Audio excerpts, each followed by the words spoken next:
Hello and welcome everyone, I am Tiberius and I'll be walking you through day 12 of TryHackMe's Advent of Cyber 2024 event. If you're already participating this year, I really hope you're having a lot of fun and learning some new skills. However, if you're new and wondering what this is all about, let me take a moment to explain. TryHackMe is an online learning platform for cybersecurity with a huge amount of content aimed at all skill levels, from complete beginners to seasoned experts. Every December, they run the Advent of Cyber event, where a new beginner level challenge is released each day, starting on the 1st and ending on the 24th, Christmas Eve. All the challenges are 100% free to play, and every question you answer correctly gives you a raffle ticket for the prize draw at the end of the event. This year there are over $100,000 worth of prizes to be won, and if you complete every single task by December 31st, you'll be entered into the grand prize draw, with a chance to win tickets to DEF CON plus accommodation. If you enjoy this video, please give it a like, consider subscribing to my channel, and leave a comment with your thoughts. Without further ado, let's dive right into day 12. Okay, so we're on task 18, web timing attacks, day 12. If I can't steal their money, I'll steal their joy. So this part of the story reads as follows. Wareville's bank had a huge turnover this year and expected a massive profit before the holiday season. They were eager to disclose this news to the townspeople during the Sockmas celebrations. However, to their surprise, things went the other way around. After completing the annual calculations, the accountants were shocked to see a considerable loss. They observed discrepancies in the account balances. The bank called McSkitty to help investigate these users' fraudulent transactions.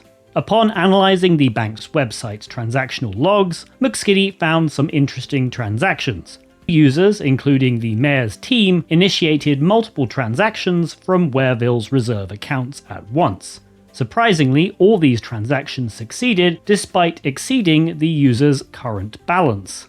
Glitch was already aware of the critical vulnerability that Mayor Malware and his alliances exploited. So today we do need to start the AttackBox, and we also need to start a VM. We can start the VM down here by clicking Start Machine, and that should start up momentarily.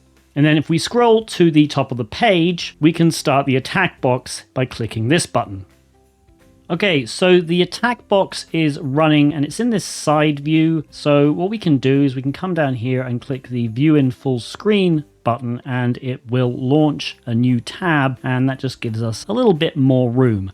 Now we're going to be using Burp Suite, which you can find under the Web folder in the Applications menu, and just click Burp Suite Community Edition.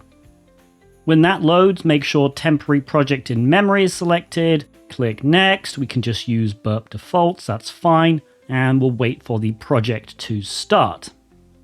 Okay, once Burp is loaded, we can head over to the Proxy tab, turn off the intercept here, and click Open Browser. And we do need to allow Burp's browser to run by going to Settings, Burp's browser, allow Burp's browser to run without a sandbox. So let's do that right now. Settings, Burp's browser, allow Burp's browser to run without a sandbox. Okay, let's just close that. And then we can open the browser again. And here it is. All right, let's maximize that. Okay, if we go back to the walkthrough, we can actually copy this web address and we can paste it in using the clipboard here. So you just have to paste anything there, and then we should be able to just paste it here. Press enter and we get the login screen. If we go back to Burp and click on the HTTP history, we can see we're getting requests sent through. All right, let's go back to the walkthrough, and what we can actually do here is we can click Exit Split View, and that should allow us to just view everything on one page, and we can switch back to our AttackBox using the tab at the top. Okay, so let's scroll down to the walkthrough. Okay, so we see we can log in with the account number 110 and the password tester, so let's do that right now.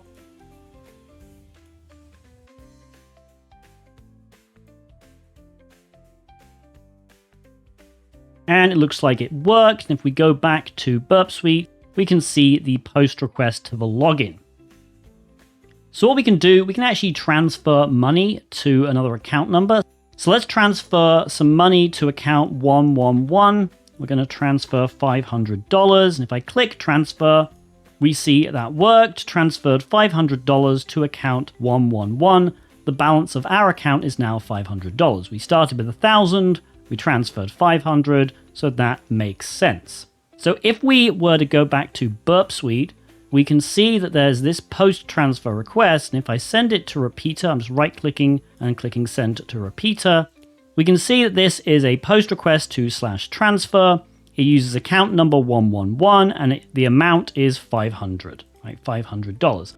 If I were to resend this request, it will work because obviously we still have $500 in our account. However, if we tried to send it again, it would fail. TryHackMe have provided us with the code for the transfer money functionality, so let's review it now and see if we can find any potential vulnerabilities. Okay, so the first thing that the code does is check if the balance of our user's account is greater than or equal to the amount of money being transferred. As long as that check passes, the rest of the code in this block will execute. The first part of this code block uses an SQL statement to increase the balance of the target user's account by the amount of money being transferred, and then the commit function is called to ensure this is actually executed on the database. The second part of the code block uses an SQL statement to decrease the balance of our user's account by the amount of money being transferred, and then the commit function is called again. Now, there's no bypassing the initial balance check, however, there is a vulnerability with the way the SQL statements are executed. Since two separate statements are used and there's no locking or synchronization being performed, there is potential for a race condition to occur. In this scenario, a user only has one account balance stored in the database, but a web server is designed to handle multiple requests that may arrive in quick succession, and the web application code will be executed concurrently for these requests. Since every line of code has an execution time and I/O operations like database reads and writes generally take longer than CPU operations like logical comparisons and calculations, it's possible for the following to occur. A user with a balance of $500 sends two requests A and B in quick succession to the web server. Both requests try to transfer $500 to another user, and because they arrive at approximately the same time, they are processed concurrently. The processing for request A reaches the balance check, and since the user currently has a balance of $500 and request A is asking to transfer $500, the check passes. The first SQL statement to update the target account's balance is then executed. Since this takes time, the processing for request B may start. It reaches the balance check, and the user still technically has a balance of $500 because request A hasn't changed the user's balance yet, so this check also passes, and request B starts executing the first SQL statement. Meanwhile, request A has finished executing the first SQL statement, and it starts executing the second, which does update the user's balance. Request B finishes executing the first SQL statement and starts executing the second. Meanwhile, request A finishes execution entirely, and shortly after, so does B. If we track the balance of the accounts throughout this sequence of events, the user sending the money ends up with a balance of negative $500, and the user receiving the money ends up with $1,000 more than they started with. Remember, although no money has been created here, the application's safeguards trying to prevent users from sending more money than they have were defeated, so this is still a vulnerability in the application. I used two requests here for simplicity, but there's no reason why this couldn't work with more. The only limiting factor is time. As soon as one of the requests updates the user's balance to a value lower than the amount of money being transferred, all subsequent requests which hit the web server are going to be rejected. So, to pull off this attack, it is important to set it up so that all our requests reach the server within as small of a time frame as possible. In HTTP 1.1, there are a couple of ways we could do this: sending all the requests concurrently, or using a technique called Last-Byte sync. So what I want to do is show you the difference between sending, let's say, 10 requests via just concurrent threads versus the Last-Byte sync technique. And the way we're going to do that is we're going to go to extensions and then the BAP store, and then we're going to search for Turbo Intruder. And there it is. Scroll down here, click install. Okay, and that's installed. Now I'll go back to the proxy, and what I'm going to do, I'm just going to get this rather innocuous request here, get dashboard, send it to repeater, and I'm just going to turn it into a post request by right-clicking, change request method, and I'm just going to do x equals 1. Click send. Doesn't matter if the method's not allowed. We don't actually really care about the response in this case. All we care is that we have a request that we can send to the web server. And what I'm also going to do is open up Wireshark. And you can do that by going to Applications, Internet, Wireshark. We'll maximize this.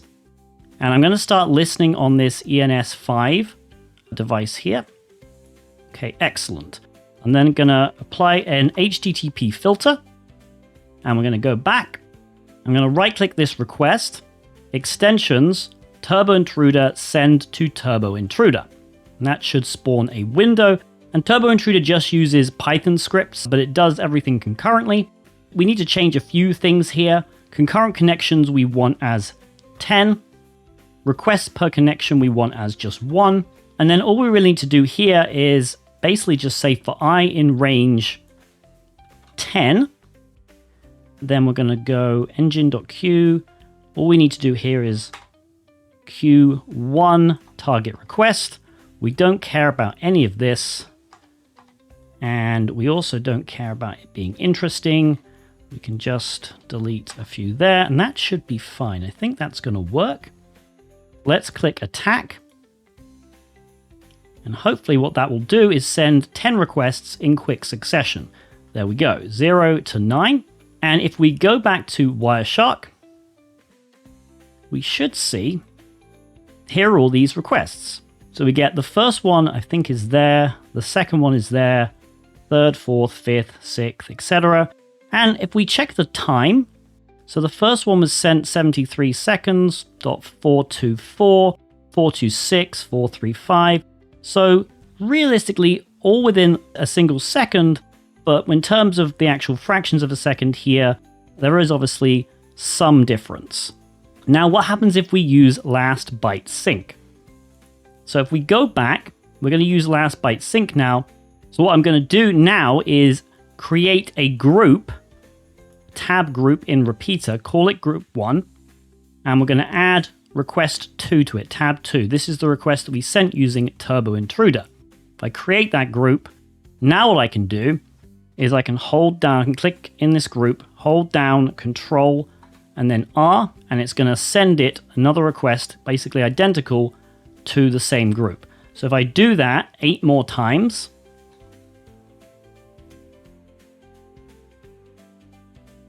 now we have 10 requests in this group 1, and they're all the same. Okay? But now what I can do is I can go to this drop down here, and I can say send group in parallel Last-Byte sync. And if I click that, there we go. Let's go back to Wireshark. And if we scroll down now, these are the requests that were sent using Last-Byte sync.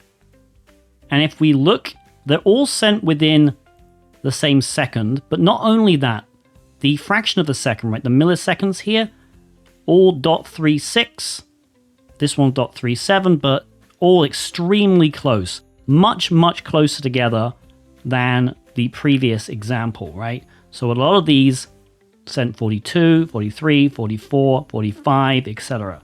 Okay, so these were all sent extremely quickly, and they all arrive at the server at roughly the same time. And there's a good reason for this, and we can actually investigate this. So let's click this first one, and I'm just going to expand this a little bit, and we can see that it says, actually, let me expand this up slightly. So we can see this says 2 reassembled TCP segments. Okay, previously, if we go back to one of the ones sent using Turbo Intruder, this was just one packet. Okay, one single TCP packet, that was it. The entire request is contained within this one TCP packet. If we go down here to the first one sent using Last-Byte sync, 2 TCP segments, basically 2 TCP packets. This is true for all of them. And you might notice something here, and this is why it's called Last-Byte sync. This first packet had 779 bytes in it. This second packet had 1 byte. And if I actually click this first packet, it will select on the right pane everything that was sent within that packet. Now, unfortunately, if you transfer your cursor over, it sort of messes up. So if you click this, and then we sort of go up and above and around, and then scroll down, you'll see absolutely everything is selected, apart from that last byte, that 1. All right, you can just see it. So if I move my cursor over here, there's that 1. That's the 1 byte that was not sent in that packet. And it was sent in this one. If I click this packet here, it selects that 1 byte. And that's true of absolutely every single one of these requests. And that's how Last-Byte sync works, by sending absolutely every single byte of the request, except for the last one, of every single request it wants to send at the same time. It waits for all of those packets to be sent, and then it sends those 10 remaining single byte packets at once, or as quick as it can. It's understanding the fact that the web server is not going to start processing any requests until it receives the full request.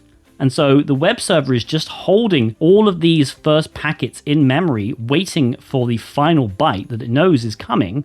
And then it receives the final byte of all 10 requests at roughly the same time, because obviously it's much quicker to send a single byte than it is to send 779 bytes, right? We're talking fractions of a second still, but it is definitely quicker to send 1 byte than it is to send 779 or 780 total. And so that's why the attack works so well, is because you're almost guaranteeing that those last 10 bytes of all of these requests is going to hit the server at the same time, and then all the requests are going to be processed as close as they can to each other. Okay, now that we understand the Last-Byte sync attack, we can actually use it against our account on the application. So we're going to go back to Repeater to this first request that we used to transfer $500 to account number 111. And what we're going to do, we're going to add this to a new group, group 2. And I'm going to hold Control and press R 9 times. Okay. And if I then go to Send Group in Parallel, Last-Byte sync, and click Send, wait for them all to go through. Now let's refresh the page here, and yes, we now have a balance of negative $4,500. So we started with a balance of $500. We tried to send $500 10 times. It looks like it worked, and that's the Last-Byte sync attack in action. So what we need to do now is use account number 101 with the password glitch, attempt to exploit the vulnerability again by transferring over $2,000 from his account to account number 111. So we'll log out and we'll log into account 101 with the password glitch. And we'll attempt to transfer over $2,000 to account 111. So let's start by doing 1,000. Okay. Go to Burp Suite, Proxy, scroll down to this. This is the transfer request. 111, 1,000. Right click, send to Repeater. And then we will create a new tab group, group 3. Going to collapse that one. And again, Control R 9 times.